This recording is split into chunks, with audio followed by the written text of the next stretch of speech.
मेरा नाम निशा है। मैं गोवा में रहती हूँ और ये बात मेरे कॉलेज के दिनों की है। उस वक्त हमारे वेकेशंस चल रहे थे, तो इसलिए मैंने दोस्तों के साथ मिलकर कोकण में एक पिकनिक जाने का प्लान बनाया था। उस पिकनिक में मैं, आर्या, रिकी और जय, हम ऐसे 4 लोग गए थे।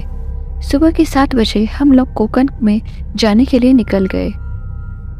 हम सब बस से जा रहे थे।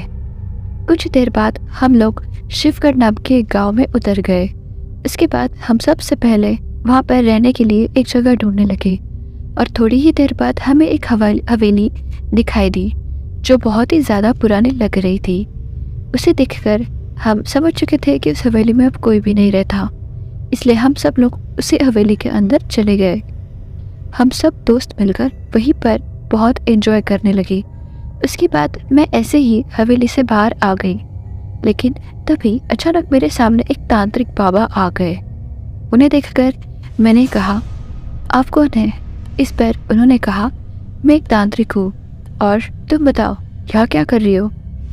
मैंने कहा, हम 2-4 दिन इस हवेली में रहने वाले हैं। तांत्रिक ने कहा, तुम लोग किससे पूछकर इस हवेली में आए हो?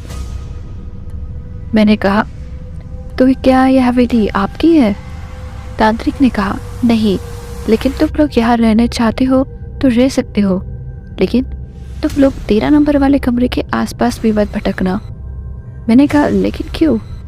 तांत्रिक ने कहा, उस कमरे में एक बहुत बुरी शक्ति कैद है। अगर वो बाहर निकली तो हम में से कोई भी नहीं बचेगा। रात के 3 से लेकर 4 बजे तक उस कमरे से डरावनी आवाज़ें आती रहेगी, लेकिन तुम्हें बिल्कुल भी नहीं डरना है और भूल कर भी उस कमरे के आसपास नहीं जाना है। इस पर मैंने कहा, अच्छा ठीक है। उसके बाद वो तांत्रिक वहाँ से चले गए। उस रात उस हवेली में हमारी पहली रात थी। उस वक्त हम सब 2 बजे तक एक दूसरे से बातें करते रहे और उसके बाद हम सो गए। अभी बस 1 घंटा ही हुआ था, तभी अचानक से रूम नंबर 13 से किसी औरत के रोने की आवाज़ आने लगी। हम सब लोग डर गए। मैं और आर्या बहुत डर गए और साथ में मुझे उस तांत्रिक के बातों पर भी अब यकीन हो गया। अभी हम कुछ और सोचते तभी वहाँ पर रिकी और जय भागते हुए आ गए।